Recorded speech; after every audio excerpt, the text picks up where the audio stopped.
En las dos lecciones anteriores ya hemos visto cuál era la situación a finales del siglo XIX con respecto al estudio de la radiación térmica. Particularmente en el año 1900, Max Planck,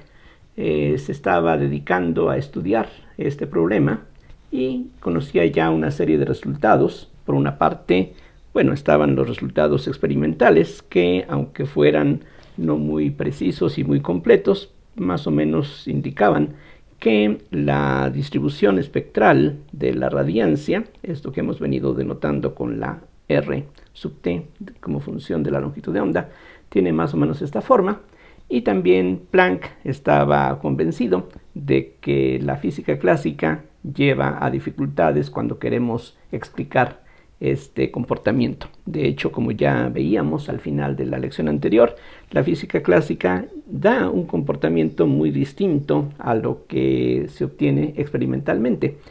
Se presenta lo que se llama la catástrofe ultravioleta, aunque también podría llamarse catástrofe de rayos X o de rayos gamma, porque en esencia lo que dice es que, de acuerdo con la física clásica, la cantidad de energía que emite un cuerpo negro tendría que ir creciendo ilimitadamente a medida que nos vamos fijando en longitudes de onda de la radiación cada vez más y más pequeñas. Definitivamente las cosas no son así, y solamente para longitudes de onda grandes las curvas tanto teórica de la ley de Rayleigh-Jeans como la curva experimental, allí sí concuerdan bastante bien, pero no en el otro extremo. En cambio, en el otro extremo, justamente para longitudes de onda pequeñas, lo que se conocía es que la fórmula de Wien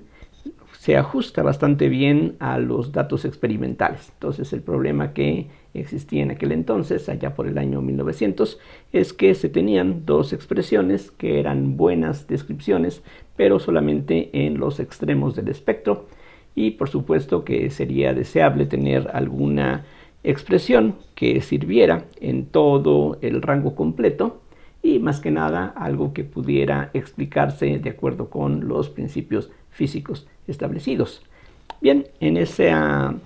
búsqueda, Planck encontró una fórmula que en un principio no tenía un fundamento teórico. Lo que Planck encontró es que, por ejemplo, uno puede describir la radiación mediante una fórmula que voy a ponerla en términos no de la radiancia, sino en términos de la densidad de energía. Y lo que Planck halló es que la función ρt de lambda igual a 8πc por h sobre lambda quinta por 1 sobre e a la hc sobre lambda kt menos 1 se ajustaba muy bien a las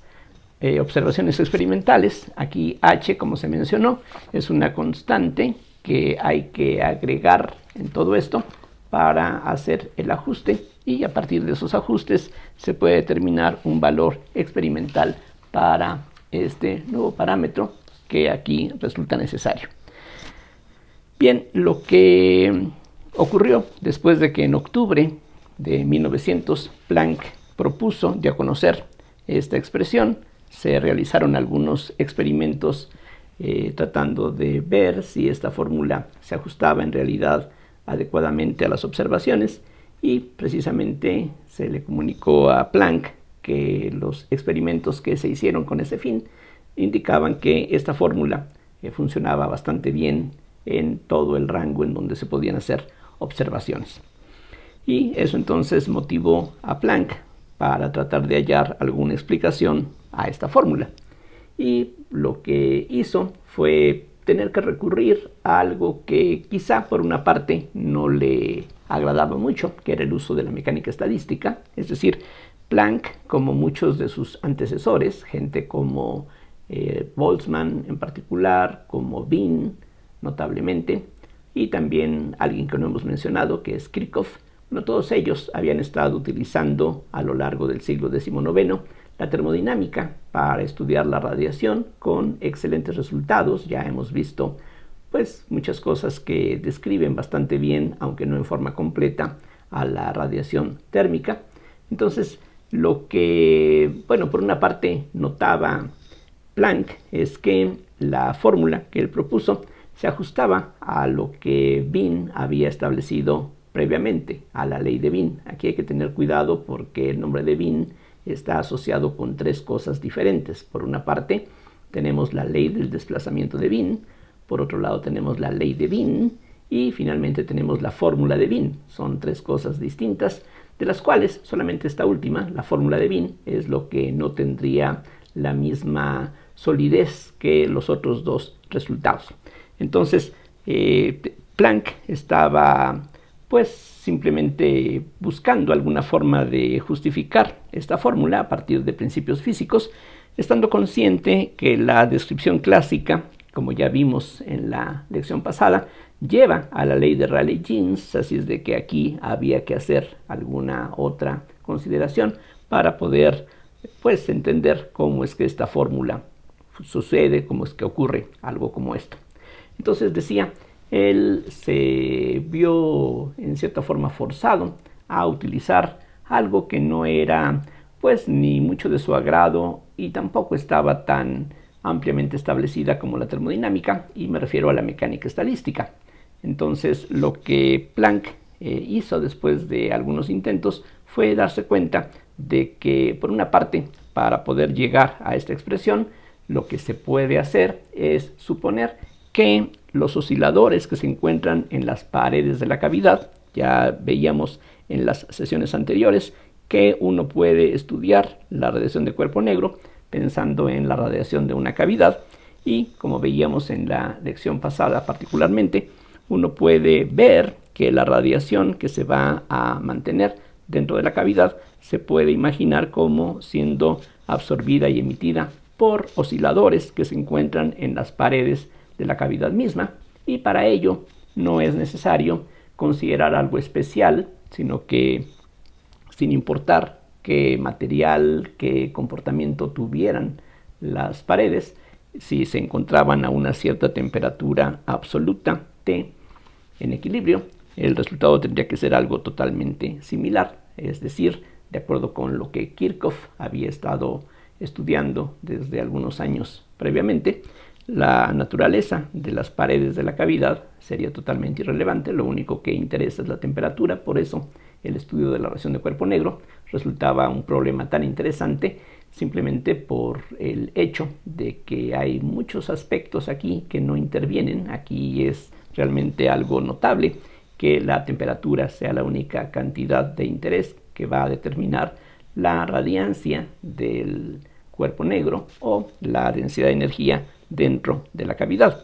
Entonces, lo que resulta conveniente por su simplicidad es imaginar que los osciladores que se encuentran en las paredes son osciladores armónicos, es decir, estas partículas cargadas que estarían, uno puede imaginarlo clásicamente, simplemente aceleradas, absorbiendo la radiación y emitiéndola de nuevo. Justamente esta radiación electromagnética, por su forma, por ser ondas oscilatorias, entonces lo que harían sobre estas partículas cargadas es producir un movimiento de oscilación, y al revés, estas cargas que se mueven de esta manera acelerada estarían a su vez produciendo la radiación que de regreso estaría llenando esta cavidad. Entonces, lo que conviene hacer por su simplicidad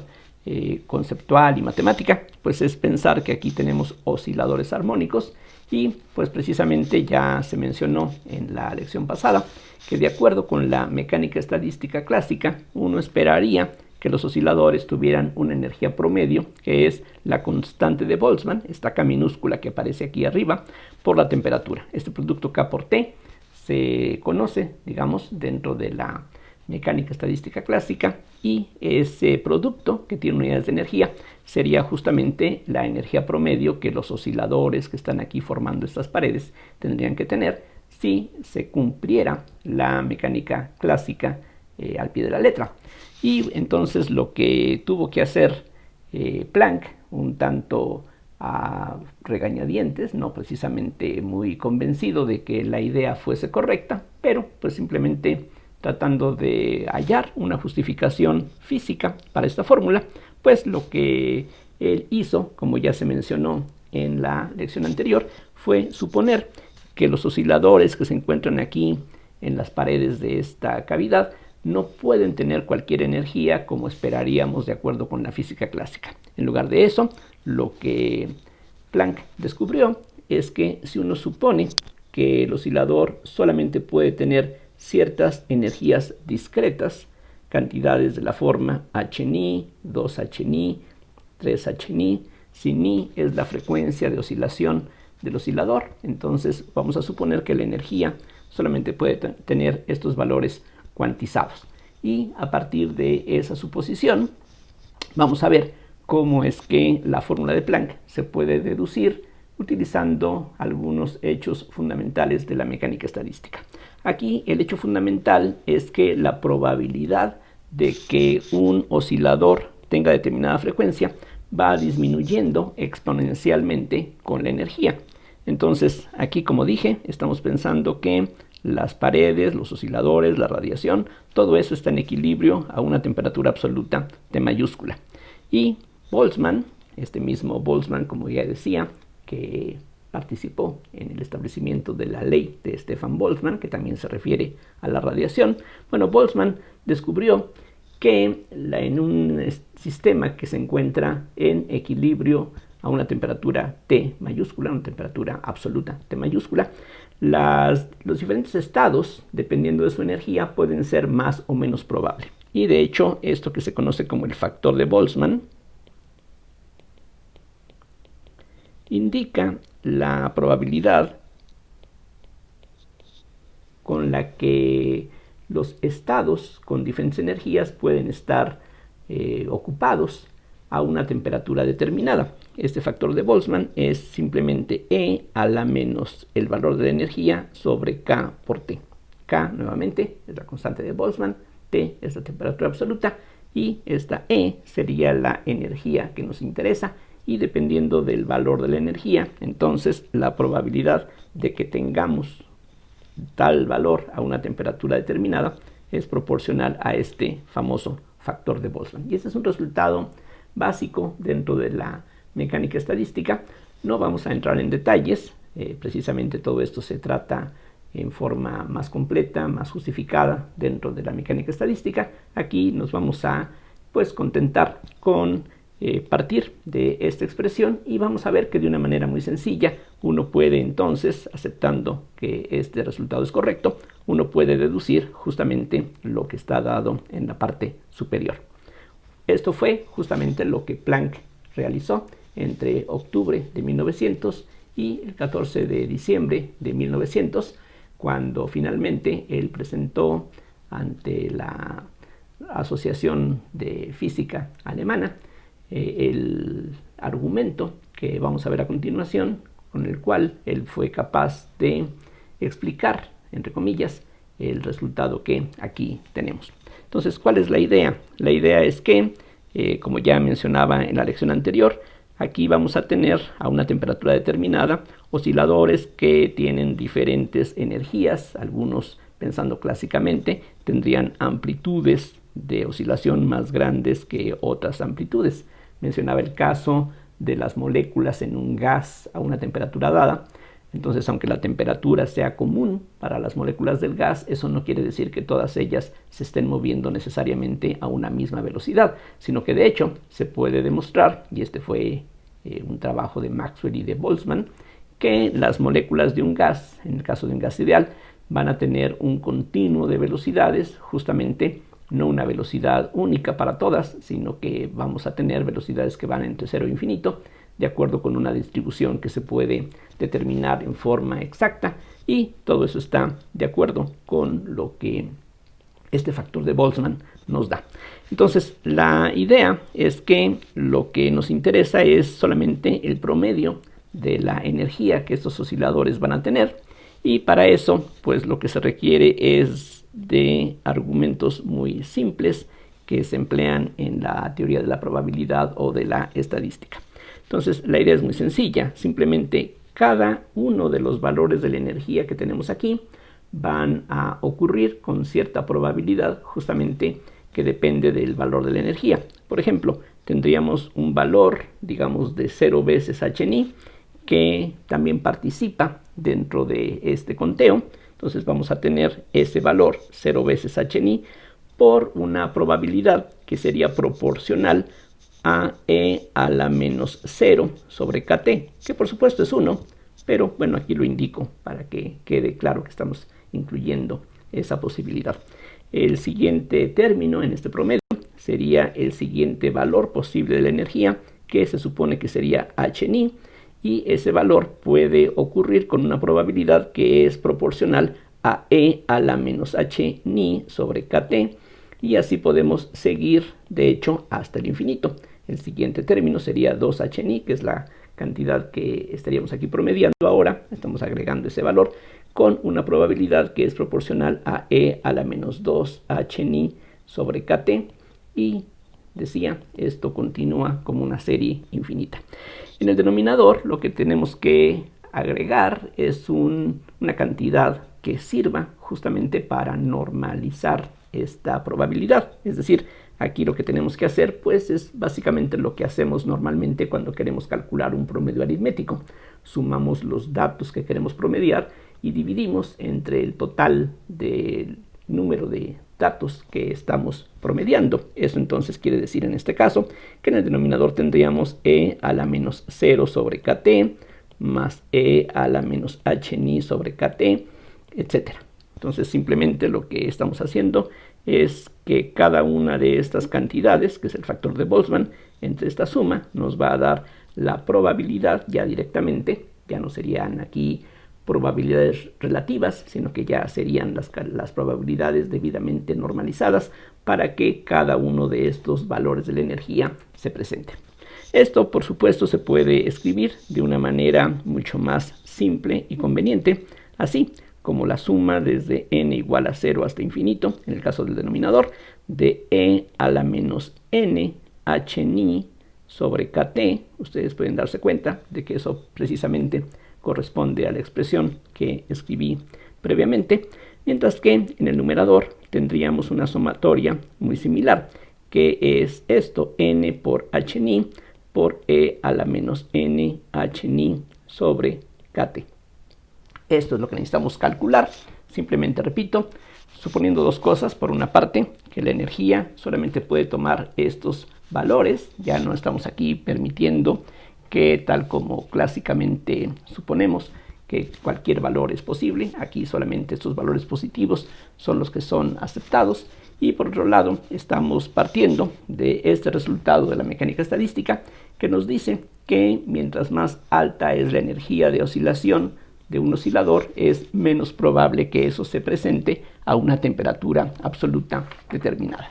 Entonces, lo que sigue ahora se puede calcular fácilmente. Aquí, por ejemplo, lo que podemos hacer es notar que la sumatoria, la serie que está en el numerador, se relaciona con la que se encuentra en el denominador. Y para hacer esto más fácilmente, va a ser conveniente introducir una cantidad auxiliar que va a ser, digamos, x, que va a corresponder al cociente h-ni sobre kt. Aquí estamos pensando, recuerden, que el sistema, la radiación,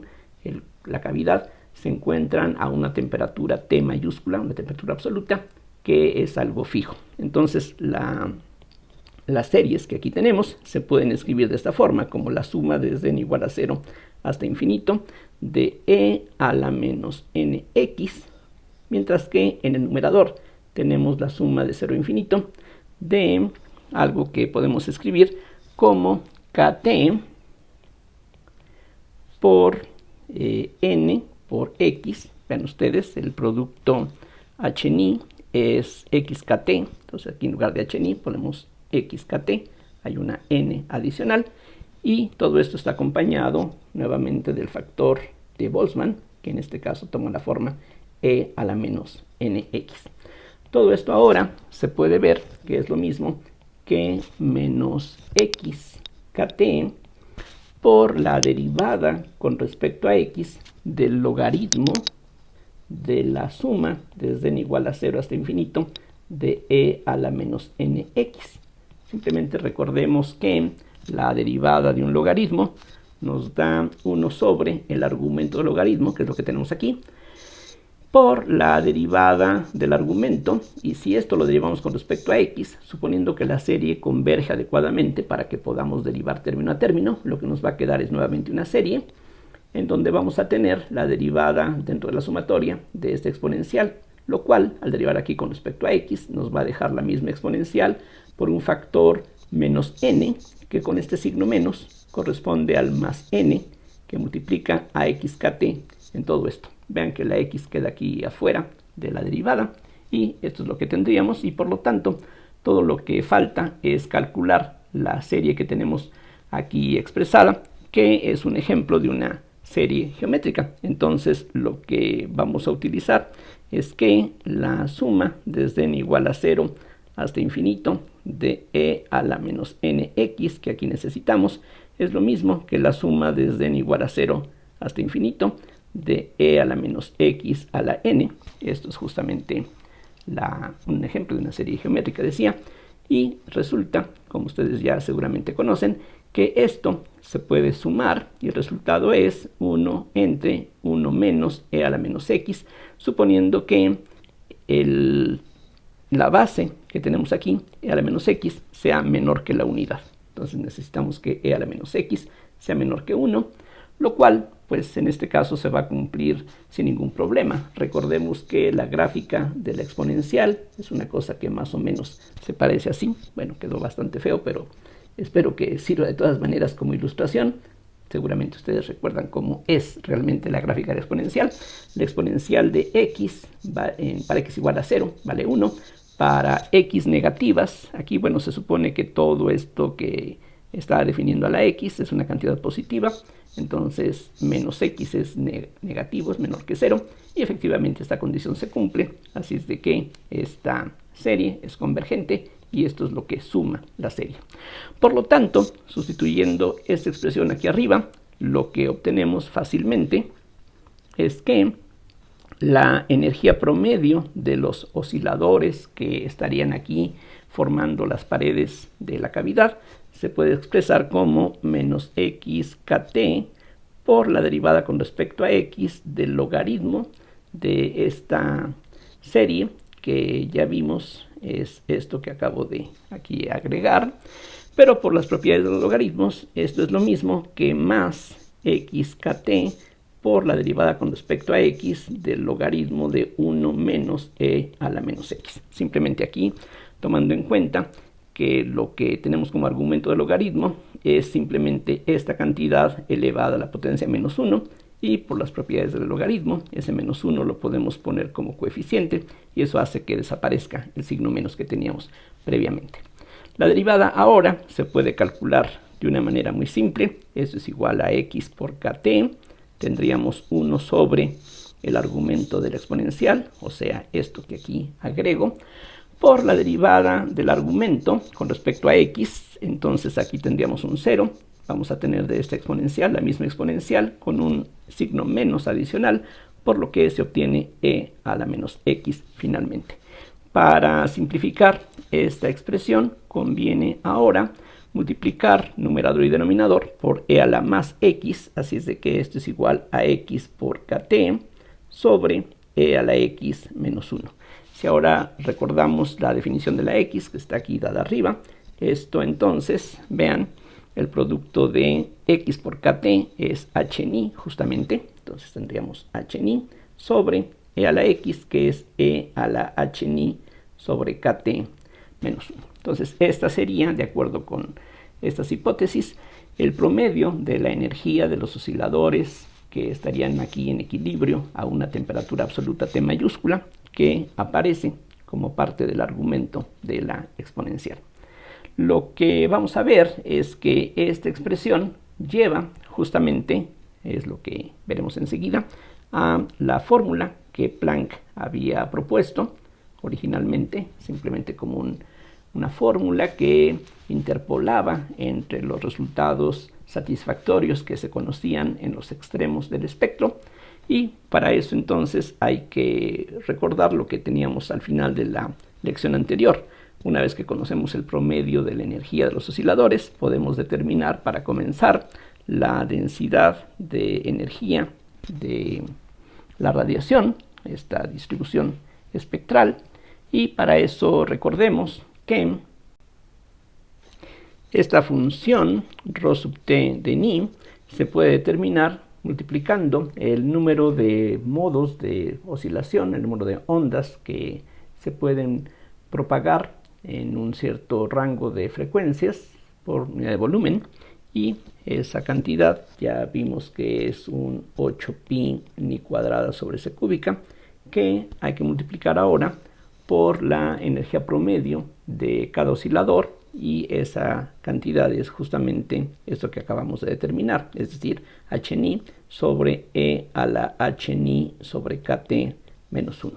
Aquí simplemente recalco dos cosas. Recuerden, el producto K por T tiene unidades de energía, lo mismo que el producto H por ni. Entonces, tal como debe de ser, el argumento de este exponencial es algo adimensional, y todo este cociente, todo esto siendo adimensional en el denominador, tiene unidades de energía como corresponde precisamente a un promedio de energía. Esto se puede escribir también, por supuesto, como 8pi h ni cúbica sobre c cúbica por e a la h ni sobre kt menos 1, o si queremos la distribución en términos de la longitud de onda, lo que tenemos que hacer es simplemente, para comenzar, expresar la frecuencia en términos de la longitud de onda. Eso entonces nos lleva a un 8pi h sobre lambda cúbica, simplemente recordando que la ni es c sobre lambda, entonces estos dos factores se reducen de esa manera. Tendríamos aquí que agregar ahora 1 sobre e a la hc sobre lambda kt menos 1, y falta todavía agregar, porque estamos aquí hablando no de funciones ordinarias, estas ρs, lo mismo que la radiancia, la distribución espectral, se refieren a densidades, no densidades en el sentido de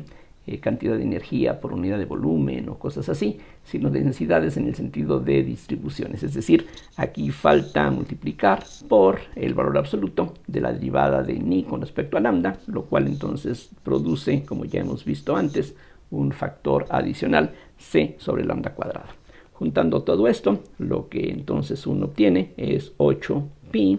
hc sobre lambda quinta por 1 sobre e a la hc sobre lambda kt menos 1, que, como ustedes pueden comprobar, es justamente la expresión que ya habíamos señalado al final de la lección pasada y que aparecía aquí al principio de la que estamos ahora desarrollando. Entonces, esto, pues para comenzar, seguramente a Planck pues le pudo dar algo de gusto, en el sentido de que había alguna forma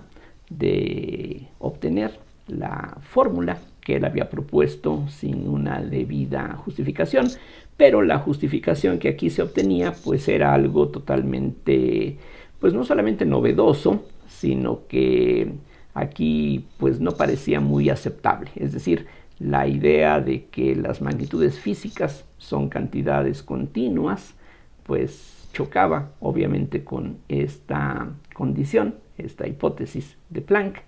y él pues en un principio simplemente pues mostraba que las cosas se podían obtener de esta forma, pero sin estar muy convencido de la realidad de esa suposición. Como veremos más adelante, poco a poco se fueron acumulando pues diferentes evidencias que llevaron a la conclusión de que efectivamente la cuantización es algo que podemos llamar una realidad. Aquí pues hay que recalcar que particularmente en el siglo XIX los físicos eran extremadamente escépticos. Es decir, aquí cuando uno ve que esta idea de que la energía está cuantizada lleva a una fórmula que concuerda con los experimentos, eso no convencía de inmediato a la gente sobre la realidad de estas hipótesis. Simplemente como ejemplo, hay que recordar que todavía a principios del siglo XX,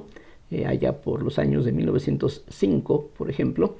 los físicos no todos aceptaban la realidad de que la materia está hecha de átomos y moléculas.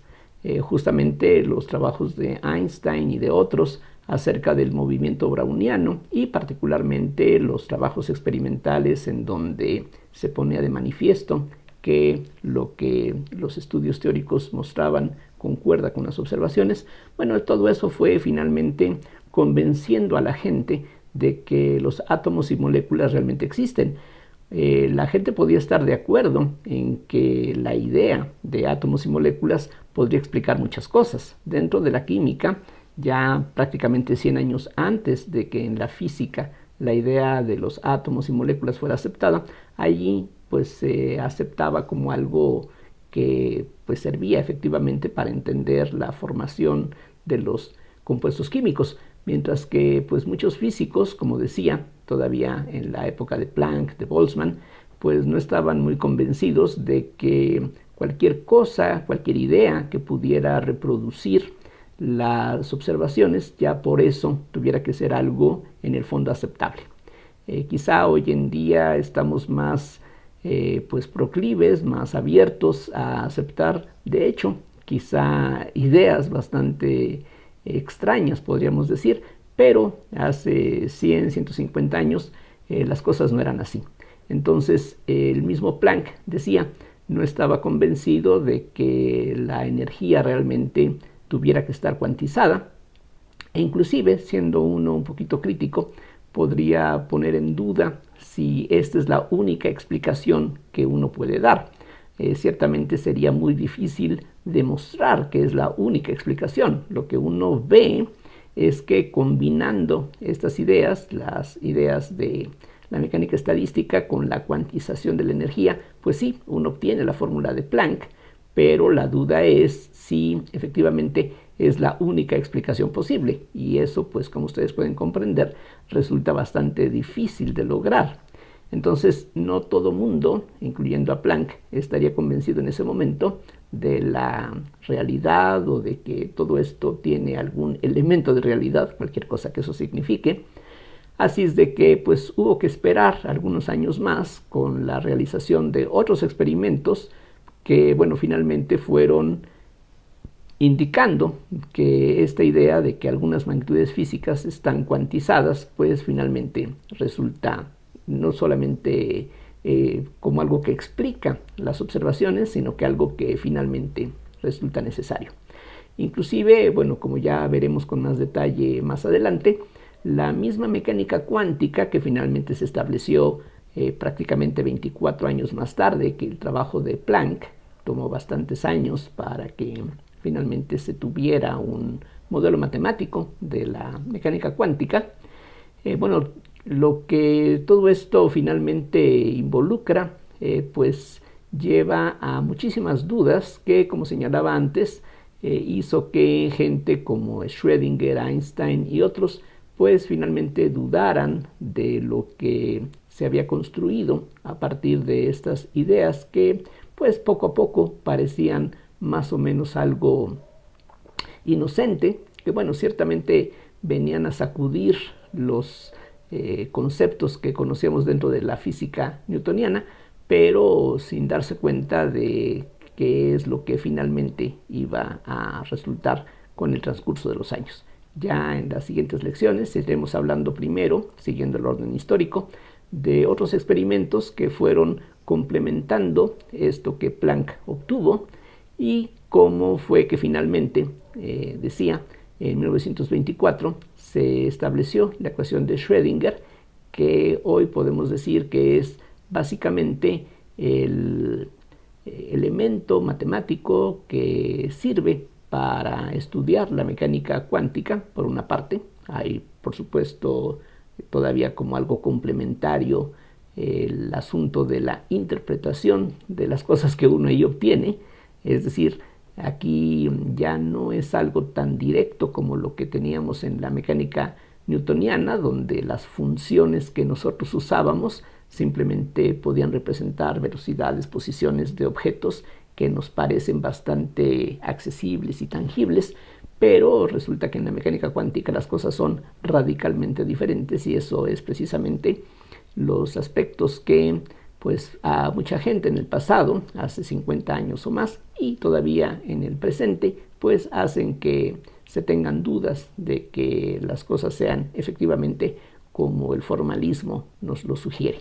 En fin, vamos a ver ahora, simplemente para terminar esta lección, cómo la fórmula de Planck reproduce los dos extremos que se conocían antes de las contribuciones de Planck. Vamos a ver, por ejemplo, qué es lo que pasa en el límite de longitudes de onda grandes. Entonces, para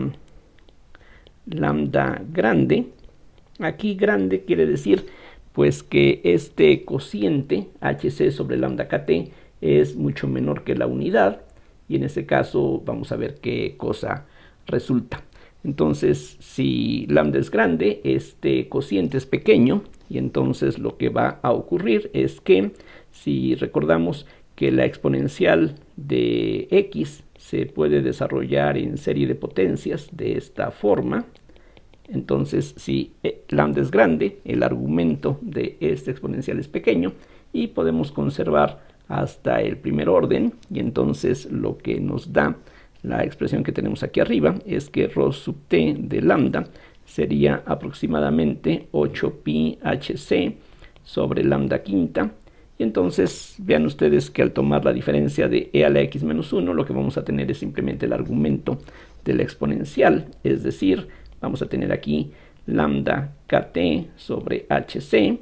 Aquí la h y la c se cancelan, lo cual es interesante porque precisamente este ingrediente, que es la constante de Planck, que en cierta manera podríamos decir que es característico de esta nueva física, bueno, aquí se cancela, y después de cancelar esos factores, lo que obtenemos es justamente la distribución de Rayleigh-Jeans. Aquí el resultado entonces es 8pi por k por t sobre lambda cuarta, y como ustedes pueden comparar, esto es justamente lo que habíamos obtenido en la lección anterior si uno parte simplemente de los resultados de la física clásica. Aquí simplemente recalco que aunque la fórmula de Planck involucra conceptos pues distintos a lo que teníamos en la física clásica, esta expresión cumple justamente lo que dice la ley de Wien. Lo que tenemos es una función que depende del producto lambda por t dividida entre lambda quinta. Entonces, aunque aquí hay nuevos ingredientes presentes en el origen de esta fórmula, aún así, curiosamente, lo que se deduce de la termodinámica pues se sigue cumpliendo en este caso. Entonces, esta fórmula de Planck, precisamente para lambdas grandes, nos da el mismo comportamiento que uno obtiene con la física clásica exclusivamente. Lo que tenemos es una densidad que va tendiendo a cero a medida que lambda crece. En el otro extremo también es muy fácil ver a qué se reduce la distribución de Planck. Vean ustedes que si ahora nos fijamos en lambdas pequeñas,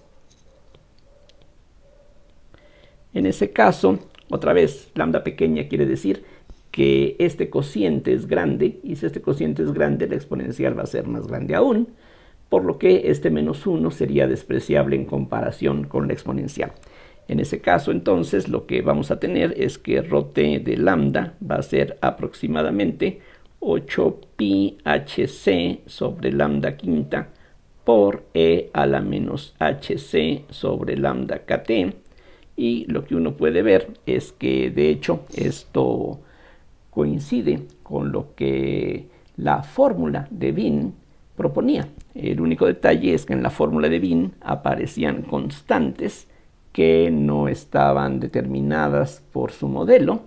Aquí, en cambio, vean que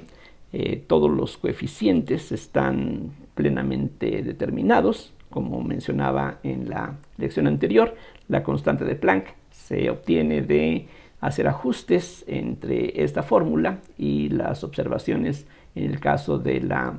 radiación de cuerpo negro. Más adelante vamos a ver que la constante de Planck interviene en muchos otros fenómenos, por ejemplo, en el efecto fotoeléctrico, que es uno de los temas que vamos a tratar ya en la siguiente lección.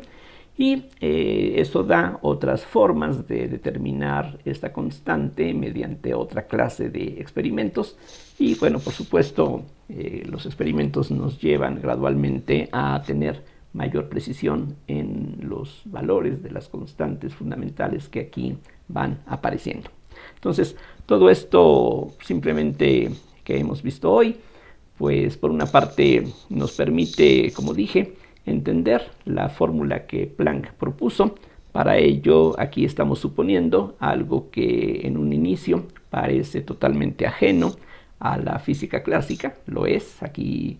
aunque estamos utilizando en el fondo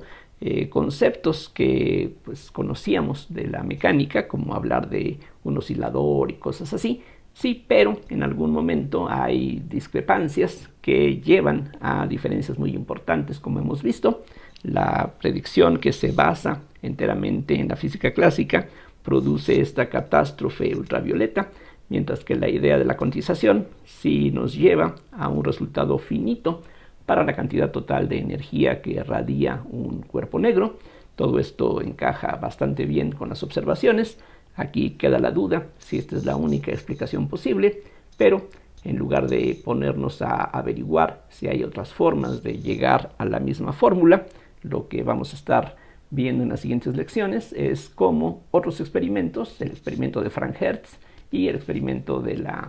efecto fotoeléctrico, pues refuerzan estas ideas y, pues como decía, poco a poco se fueron acumulando muchos otros resultados más que finalmente llevaron al establecimiento de una nueva disciplina dentro de la física, que bueno, desde entonces está presente, es fundamental en muchísimos avances tecnológicos que conocemos hoy en día.